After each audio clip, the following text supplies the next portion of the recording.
illallah Muhammadun Rasulullah alaihi salatullah wa alihi wal ahibba la ilaha illallah Muhammadun Rasulullah alaihi Bismillahirrahmanirrahim.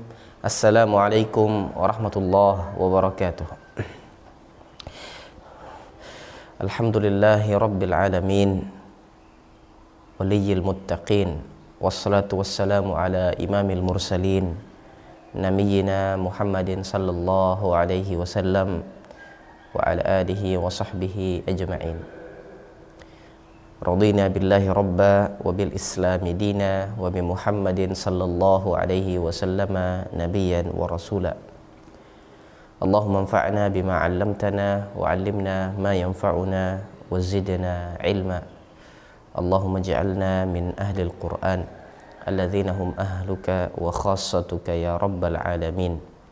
Allahumma 'allimna minhu ma jahilna wa dhakkirna minhu ma nussina warzuqna tilawatahu ana al-laili wa atrafan nahar ala al-wajhi alladhi yurdika 'anna birahmatika ya arhamar rahimin. Alhamdulillah, bapak-bapak, ibu-ibu, para jamaah pengajian Sabtu subuh Dakwah Center Al-Albab, Majelis Taklim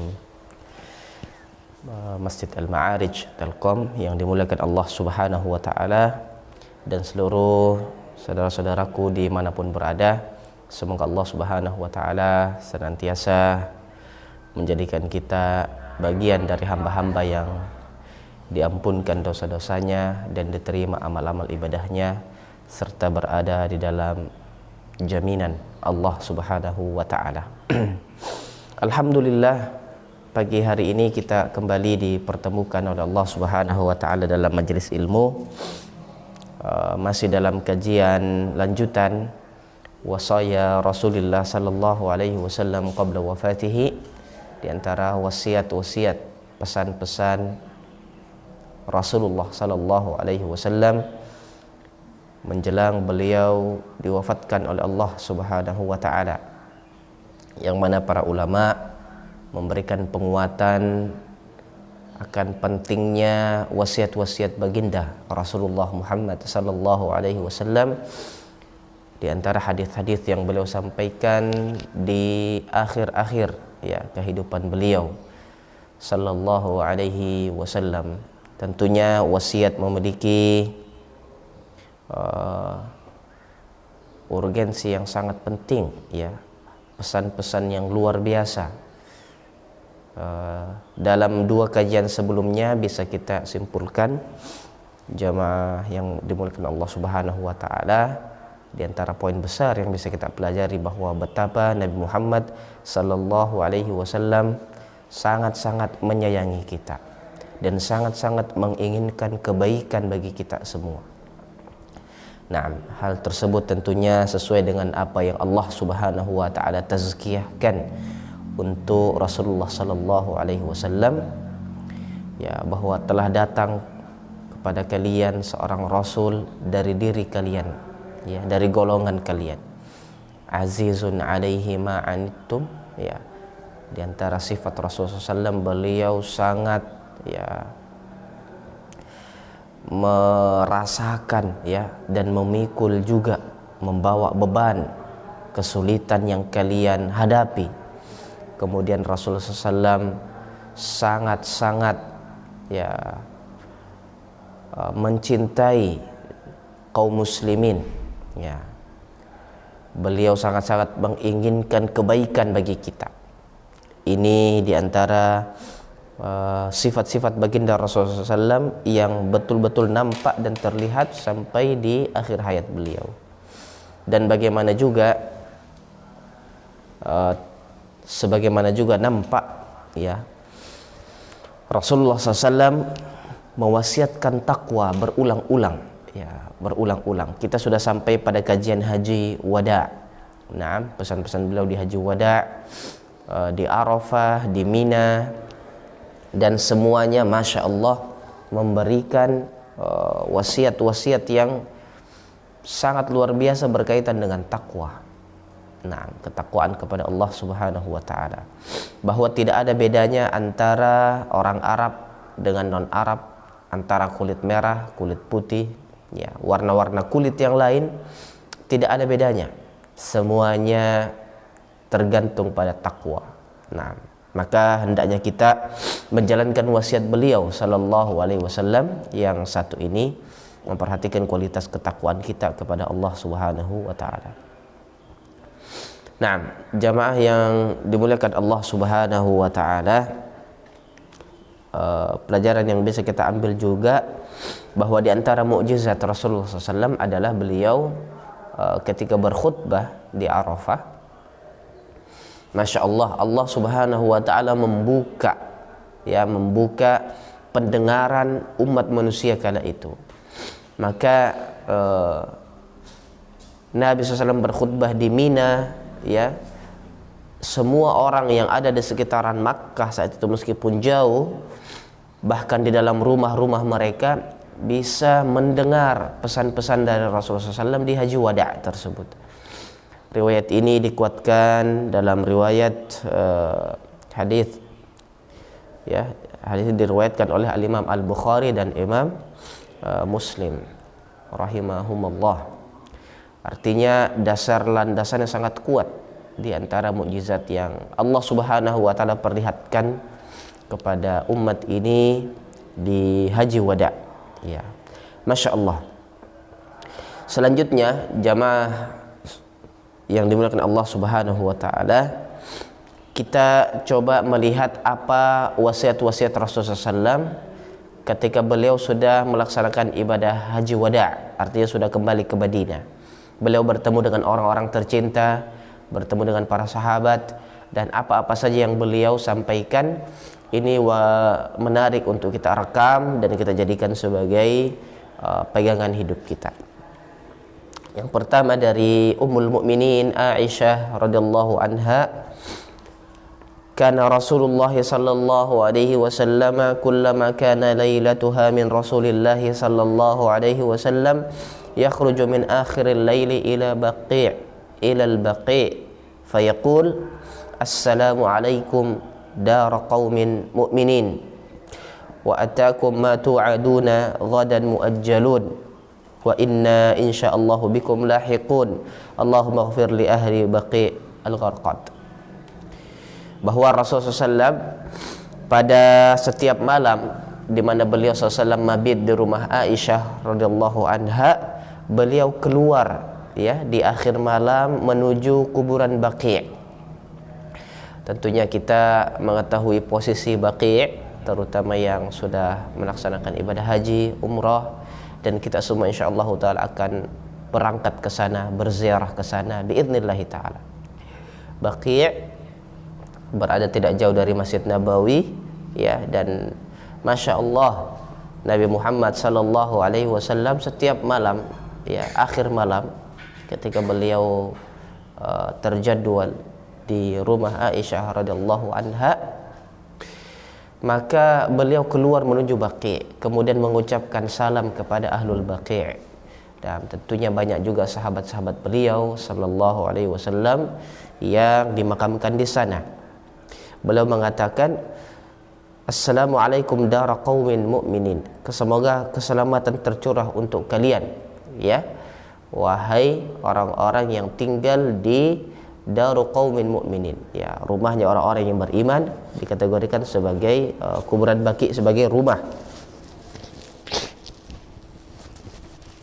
dari orang-orang yang beriman, para sahabat-sahabat ridwanullahi alaihim. Sungguh apa yang telah dijanjikan untuk kalian telah kalian rasakan, nikmati, dan kelak insyaallah taala akan datang kepada kalian, dan insyaallah akan menyusul kalian, ya, kami semua akan menyusul kalian. Ya Allah, ampunilah para penghuni Baqi' al-Gharqad. Naam. Allah Subhanahu wa taala lewat nabinya sallallahu alaihi wasallam mengajarkan kepada kita bahwa kuburan Baqi' memiliki keistimewaan. Makanya jamaah sekalian, di antara wasiat Nabi SAW juga tentang kota Madinah, man istata'a minkum an yamuta fil Madinah falyamut fiha. Siapa yang mampu untuk meninggal dunia di Madinah, maka hendaknya dia wafat di Madinah. Nah, Masya Allah, kami melihat kuburan Baqi ya, ketika di sana selalu didatangi oleh jenazah kaum muslimin, dan bisa dimakamkan di Baqi merupakan keutamaan ya dari Allah Subhanahu wa taala.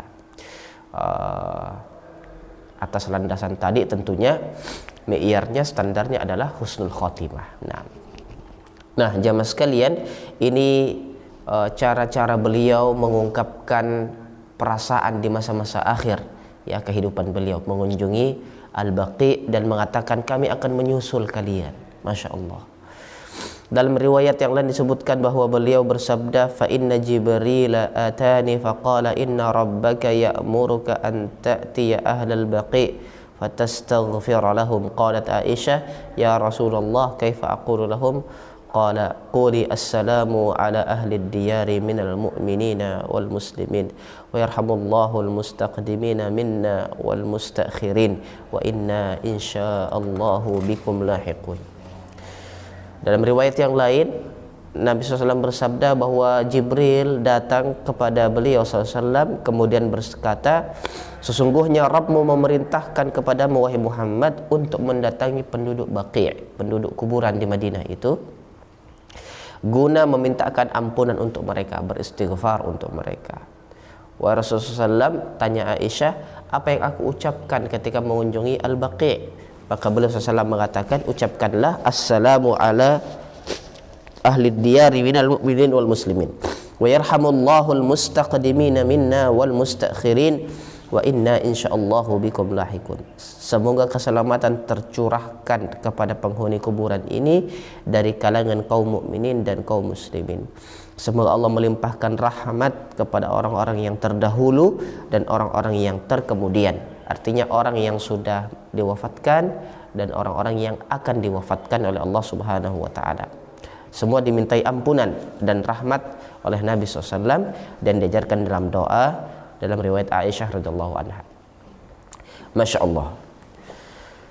Jamaah yang dimuliakan Allah Subhanahu wa taala, setelah mengunjungi kuburan Baqi, Rasulullah SAW juga di antara adat beliau di akhir-akhir kehidupan beliau SAW mengunjungi kuburan syuhada Uhud. Nah, syuhada Uhud. Nah, Al-Imam Al-Ub rahimahullahu ta'ala telah menyebutkan bahwa keluarnya beliau ke kuburan Baqi' terjadi pada akhir umur Rasulullah SAW. Nah, ini dalam syarah Muslim ya. Dan ini wallahu a'lam menunjukkan ungkapan perpisahan beliau terhadap orang-orang yang telah meninggal dunia sebagaimana yang telah beliau lakukan terhadap para syuhada perang Uhud.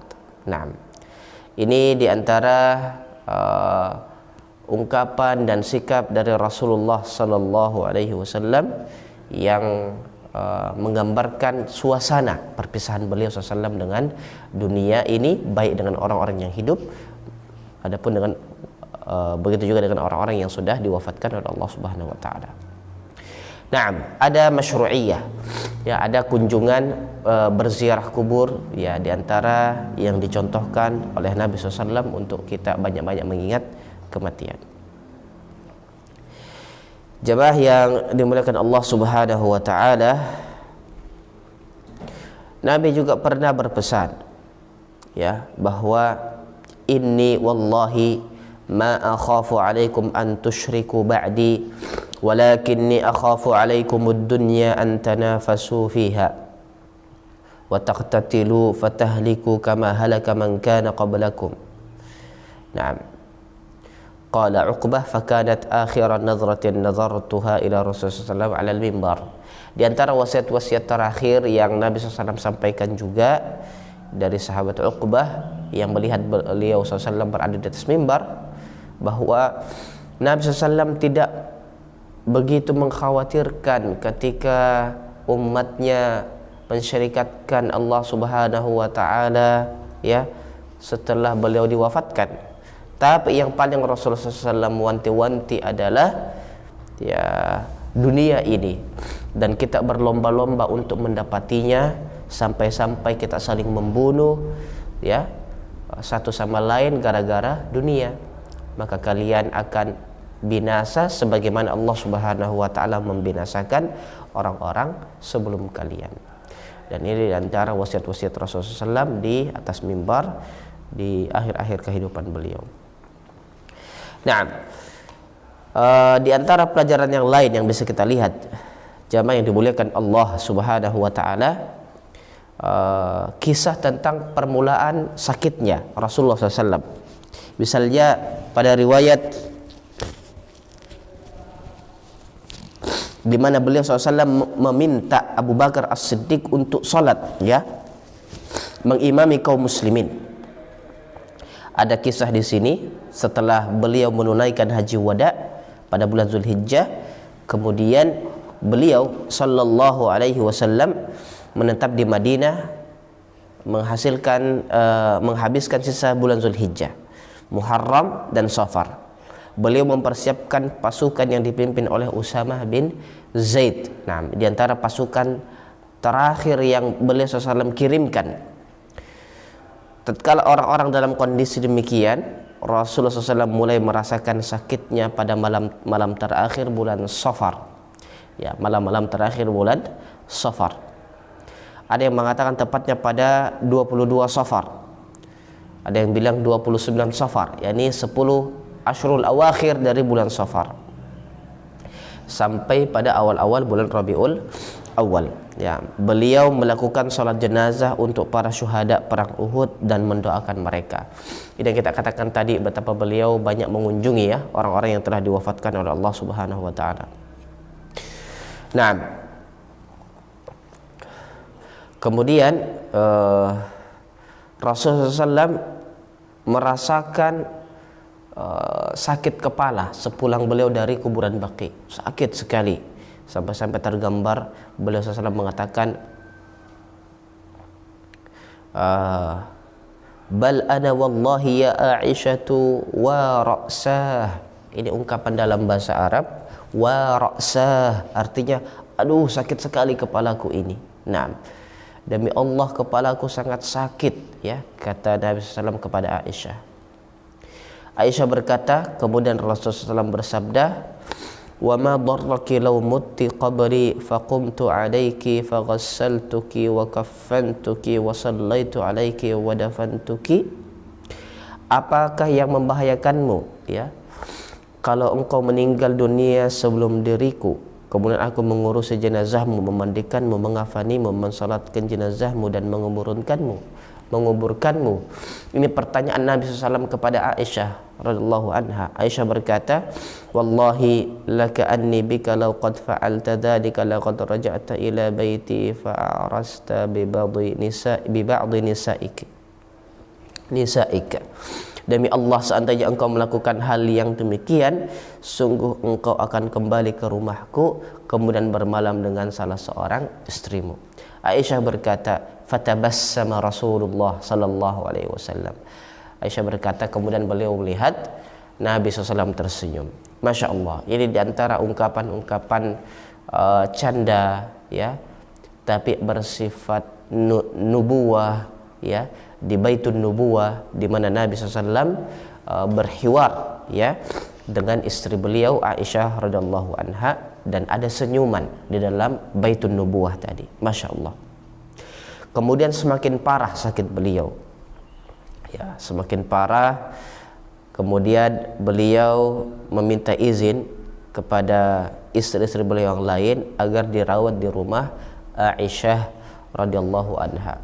Di antara sebabnya jamaah yang mulia, karena rumah Aisyah ini bersambung langsung dengan masjid beliau sallallahu alaihi wasallam, dan ini di antara keutamaan rumah Aisyah radhiyallahu anha.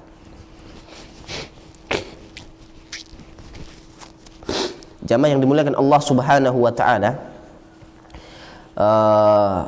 kita baca sedikit ya riwayatnya karena ini Masya Allah sangat-sangat menarik, berkaitan dengan bagaimana Nabi Sallallahu Alaihi Wasallam merasakan sakit yang sangat tapi bertekad untuk tetap berada dengan kaum muslimin melaksanakan salat berjamaah. Masya Allah. Ketika Rasulullah SAW semakin parah sakitnya, beliau meminta izin kepada para istri agar beliau dirawat di rumahku, kata Aisyah radhiyallahu anha. Maka mereka pun mengizinkan. Kemudian beliau keluar dengan dipapah oleh 2 orang laki-laki, dengan kondisi kedua kaki beliau menyapu di tanah. Subhanallah, ya. Jadi seperti diseret, ya, dibawa, digotong. Kaki beliau itu terseret di tanah, menggambarkan betapa lemah dan sakitnya baginda Rasulullah sallallahu alaihi wasallam. Abbas bin Abdul Muttalib dan seorang laki-laki yang lain yang membawa beliau. Aisyah menceritakan bahwasanya manakala beliau masuk ke dalam rumahku dan sakitnya semakin parah, beliau meminta dalam sabdanya, siramkanlah kepadaku 7 kantong air dari kulit yang belum pernah dibuka tali ikatannya. Jadi air yang sudah didinginkan, ya, saking panasnya demam yang beliau rasakan. Nah, sehingga aku dapat berwasiat kepada orang-orang. Kemudian kami mendudukkan beliau pada bejana kepunyaan Hafsah, ya, istri dari Nabi SAW. Lalu kami segera menyiramkan air ke atas tubuhnya dari 7 kantong air tersebut. Lalu beliau mengisyaratkan dengan tangannya kepada kami untuk berhenti. Kemudian beliau pun keluar menemui orang-orang, salat, mengimami mereka dan berkhutbah di hadapan mereka. Masya Allah. Berkata juga, ya, dari Aisyah radhiyallahu anha, "Thaqula Rasulullah sallallahu faqala asallan nas?" Qulna la, hum yantazirunaka ya Rasulullah. Nabi SAW bertanya, ya, di tengah sakitnya beliau, apakah sahabat-sahabat sudah salat? Maka Aisyah mengatakan, belum wahai Rasulullah, mereka menunggumu. Ini diantara ihtiram para sahabat kepada Nabi SAW, kepada pemimpin, kesetiaan mereka kepada Nabi SAW. Salat pun tidak dimulai sampai menunggu kehadiran Rasulullah SAW. Maka beliau mengatakan, da'u li ma'an fil mikhdab. Nah, da'u li ma'an fil mikhdab. Qalat fafa'alna faghtasala fadhahaba liyanu fa'ughmi alaih. Masya Allah, la hawla wa la quwwata illa billah. Nah, beliau meminta untuk disiapkan air dalam bejana. Nah, kemudian beliau berwudu, ya. Masya Allah. Setelah bersuci tadi, beliau bangkit langsung pingsan, ughmi alaih sallallahu alaihi wasallam. Jadi pingsan, kemudian bangun, ya. Setelah beliau sadar, yang pertama beliau tanyakan adalah, apakah orang-orang sudah salat? Ya, kami menjawab, belum, mereka menunggumu wahai Rasulullah SAW. Siapkanlah untukku air bejana. Ya, kemudian Rasulullah SAW mandi, ya, dari air tersebut. Ketika hendak bangkit, beliau pingsan kembali sallallahu alaihi wasallam. Betapa berat, ya, perjuangan beliau SAW untuk menghadirkan perasaan pentingnya salat berjamaah ini. Nah, pentingnya salat berjamaah ini. Setelah sadar, itu lagi ditanya, apakah para sahabat telah salat? Belum, mereka sedang menunggumu ya Rasulullah. Maka beliau bersabda, siapkanlah untukku air di bejana. Maka beliau duduk dan mandi. Ketika hendak bangkit, beliau pingsan kembali 3 kali, jamaah sekalian. Tidak lama kemudian beliau sadar bertanya, apakah orang-orang sudah salat? Kami menjawab, belum, mereka sedang menunggumu wahai Rasulullah sallallahu alaihi wasallam. Aisyah berkata, pada saat itu orang-orang duduk di masjid menunggu Nabi untuk salat Isya. Untuk salat Isya. Aisyah berkata, kemudian Rasulullah mengirim utusan kepada Abu Bakar, memerintahkannya untuk salat bersama orang-orang sebagai imam. Kemudian datanglah utusan tersebut kepada Abu Bakar dan berkata, sesungguhnya Rasulullah SAW memerintahkan untuk salat bersama orang-orang. Abu Bakar, dia adalah laki-laki yang sangat lemah perasa hatinya, berkata, wahai Umar, salatlah bersama orang-orang sebagai imam. Umar berkata, engkau lebih berhak untuk itu. Maka Abu Bakar pun salat mengimami orang-orang pada hari itu. Kemudian Rasulullah SAW merasakan penyakit pada dirinya berkurang. Beliau pun keluar dipapa oleh dua orang. Salah satunya adalah Al-Abbas untuk melakukan salat zuhur, sementara Abu Bakar sedang melaksanakan salat bersama orang-orang sebagai imam. Pada saat Abu Bakar melihat beliau, Abu Bakar bergerak mundur. Nah, ini ya, Abu Bakar sedang imam. Ketika Rasulullah SAW merasakan kondisi lebih baik, ya, maka beliau keluar dari rumah saat itu salat zuhur. Merasakan hal tersebut, ya, Abu Bakar langsung perlahan mundur, ya, ke belakang, ingin menjadi makmum. Apa yang terjadi jamaah sekalian? Rasulullah SAW memberi isyarat kepadanya agar tidak mundur. Beliau berkata kepada dua orang yang mempahnya, dudukkan aku di samping Abu Bakar. Masya Allah. Jadi Nabi SAW salatnya di samping Abu Bakar. Kemudian kedua orang itu mendudukkan di samping Abu Bakar, maka Abu Bakar pun salat dengan berdiri mengikuti salat Nabi SAW, dan orang-orang pun salat dengan mengikuti salatnya Abu Bakar. Sementara Nabi SAW salat dengan cara duduk. Masya Allah. Hadis ini jamaah sekalian menggambarkan kepada kita bahwa betapa Nabi sallallahu alaihi wasallam memberikan wasiat tidak hanya dengan ucapan tapi juga dengan perbuatan, dengan fi'il. Tidak cukup dengan qaul tapi dengan fi'il. Menggambarkan kepada kita betapa pentingnya, ya, salat berjamaah, betapa pentingnya kepemimpinan dan loyalitas kepada kepemimpinan, dan itu dipahami dan sangat dipraktekkan oleh para sahabat ridwanullahi alaihim. Jamaah yang dimuliakan Allah Subhanahu wa taala, ini juga menjadi pelajaran, ya, bahwasanya Nabi Muhammad sallallahu alaihi wasallam memberikan isyarat bahwa pemimpin, ya, yang akan ditunjuk melaksanakan amanah dan melanjutkan risalah perjuangan dakwah Islam kala itu adalah Abu Bakar As-Siddiq. Dan ini tentunya menjadi akidah Ahlus Sunnah wal Jamaah, bahwa orang yang paling utama, afdalun nasi ba'da Rasulillah sallallahu alaihi wasallam, Abu Bakar As-Siddiq radhiyallahu anhu ardah. Bahwa orang yang paling utama, makhluk manusia yang paling utama setelah baginda Rasulullah SAW adalah Abu Bakar As-Siddiq, sahabat beliau yang kala itu betul-betul Allah Subhanahu wa taala menunjukkan keutamaannya dengan apa? Menggantikan posisi Rasulullah sallallahu alaihi wasallam untuk mengimami salat. Nah, dan salat berjamaah, ya, yang digambarkan adalah kepemimpinan yang tegak, ya, bukan sekedar imam wazifah, bukan sekedar imam yang menjadi pekerjaan, ya, menjadi amanah yang ditunjuk, tapi betul-betul terlaksana sebuah tatanan, ya, kepemimpinan ideal, nampak jelas dan terlihat pada bagaimana Nabi SAW menekankan pentingnya salat berjamaah, dan yang imam adalah beliau atau Abu Bakar As-Siddiq radhiyallahu anhu.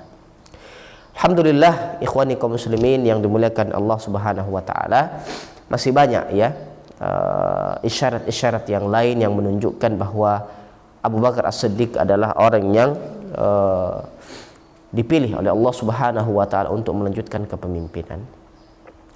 Di antara juga apa yang dikatakan Abu Bakar kepada Umar ketika datang utusan dari Rasulullah SAW memerintahkan agar Abu Bakar imam, ya, Abu Bakar mengatakan, Umar, silahkan salat, ya. Ini Abu Bakar melimpahkan kepada Umar. Tapi apa kata Umar? Umar mengetahui bahwa Abu Bakar lebih utama. Abu Bakar lebih utama. Masya Allah. Maka akidah Ahlus Sunnah mengatakan Abu Bakar, Umar, Utsman, Ali radhiyallahu anhum ajma'in, khulafaur rasyidin. Nah, ikhwani kaum muslimin yang dimuliakan Allah Subhanahu wa taala, Nabi sallallahu alaihi wasallam juga pernah memerintahkan kepada para sahabat untuk menutup seluruh pintu-pintu yang mengarah dari rumah-rumah sahabat menuju Masjid Nabawi. Nah, namanya khawkhah. Jadi kalau kita lihat Masjid Nabawi, ya, misalnya Masjid Nabawi dikelilingi oleh rumah-rumah sahabat, yang memiliki jalan langsung ke Masjid Nabawi. Nah, Nabi SAW memerintahkan beberapa jalan ditutup, ya, tutup semua khawkhah, ya, jalan-jalan gang-gang menuju Masjid Nabawi, kecuali khawkhah Abu Bakar As-Siddiq. Kalau kita salat, ya, menghadap kiblat di Masjid Nabawi, di sebelah kanan di arah depan tidak jauh dari Babus Salam itu ada pintu besar tertulis Khawkhatu Abu Bakar As-Siddiq, ya. Itu langsung menuju ke rumahnya Abu Bakar, menggambarkan bahwa pemimpin itu harus dekat masjid, ya, dan harus punya akses yang cepat ke masjid.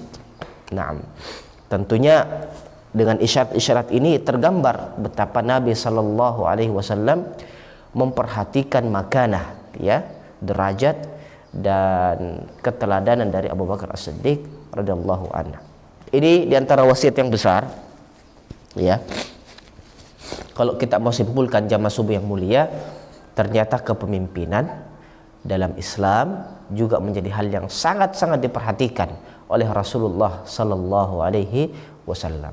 Nah, karena di dalamnya ada ketaatan, ya, bagian dari pengamalan atas ayat-ayat Allah Subhanahu wa taala, atiullah wa atiur rasul wa ulil amri minkum.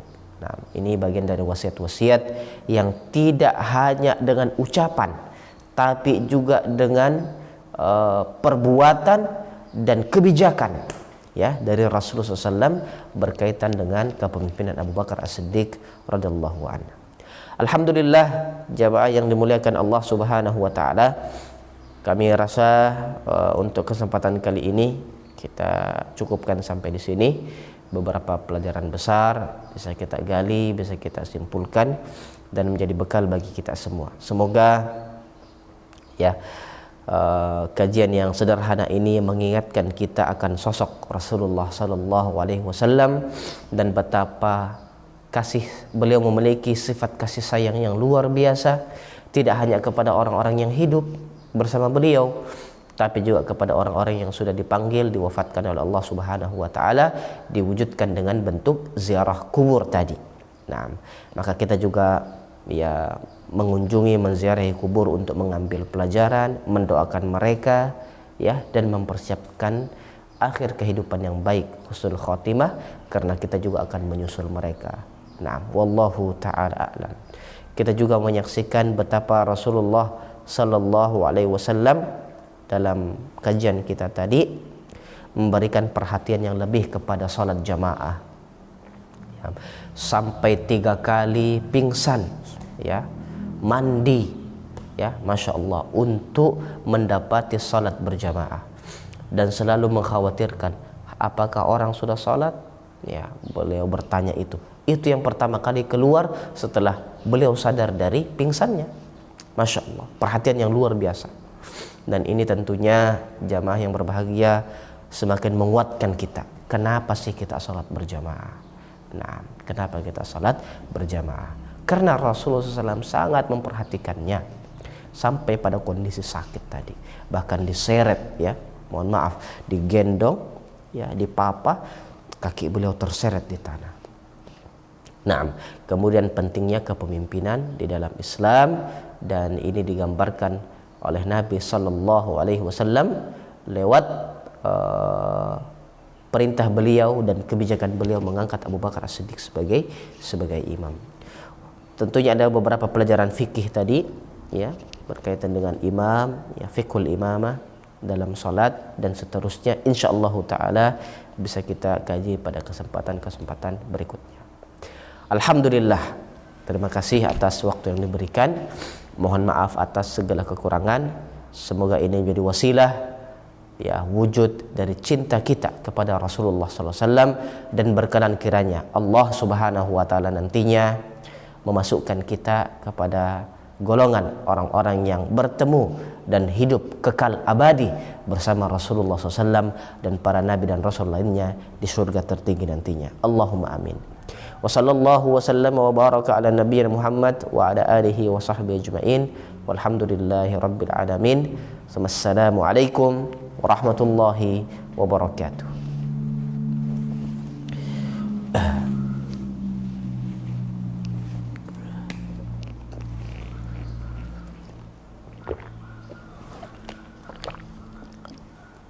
Ya, ya, tafadhal Ustaz, tafadhal.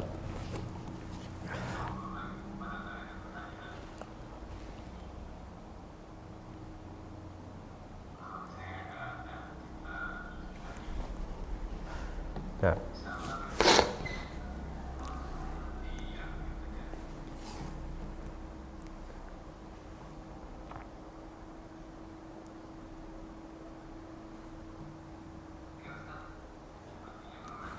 Ya, siap, alhamdulillah. Nah, alhamdulillah, jamaah yang dimuliakan Allah Subhanahu wa taala, kita cukupkan majelis kita pada kesempatan yang mulia ini. Di pagi yang penuh berkah ini kita bermunajat kepada Allah Subhanahu wa taala. Astaghfirullahalazim, astaghfirullahalazim, astaghfirullahalazim. A'udzu billahi minasyaitonir rajim. Bismillahirrahmanirrahim. Alhamdulillahi rabbil alamin, arrahmanir rahim, maliki yaumiddin. Iyyaka na'budu wa iyyaka nasta'in.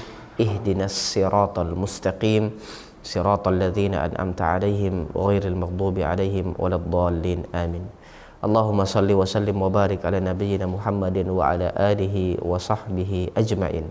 Allahumma ighfir lana wa liwalidina warhamhum kama rabbawna shighara. Allahumma ighfir lil muslimina wal muslimat wal mu'minina wal mu'minat al ahya'i minhum wal amwat innaka sami'un qaribun mujibud da'awat. Allahumma ya hayyu ya qayyum bi rahmatika nastaghith aslih lana sya'nana kullah wa la takilna ila anfusina tarfat 'ain. Rabbana hab lana min azwajina wa dhurriyyatina qurrata a'yun waj'alna lil muttaqina imama. Allahumma qasim lana min khasyyatika ma tahulu bihi bainana wa baina ma'asiyatik wa min ta'atika ma tuballighuna biha jannatak wa min al-yaqini ma tuhawwinu bihi 'alaina masa'ibad dunya wa matti'na Allahumma bi asma'ina wa absarina wa quwwatina abadan ma abqaitana waj'alhu al-waritha minna waj'al tha'rana 'ala man zalamana wansurna 'ala man 'adana ولا تجعل مصيبتنا في ديننا ولا تجعل الدنيا أكبر همنا ولا مبلغ علمنا ولا إلى النار مصيرنا واجعل الجنة هي دارنا ولا تسلط علينا من لا يخافك فينا ولا يرحمنا. ربنا ظلمنا أنفسنا وإن لم تغفر لنا وترحمنا لنكونن من الخاسرين. ربنا آتنا في الدنيا حسنة وفي الآخرة حسنة وقنا عذاب النار. وصلى الله وسلم وبارك على نبينا محمد وعلى آله وصحبه أجمعين. وآخر دعوانا أن الحمد لله رب العالمين. Subhanakallahumma rabbana bihamdik asyhadu an la ilaha illa anta astaghfiruka wa atubu ilaik. Terima kasih atas waktunya. Mohon maaf. Assalamualaikum warahmatullahi wabarakatuh. Muhammadun Rasulullah.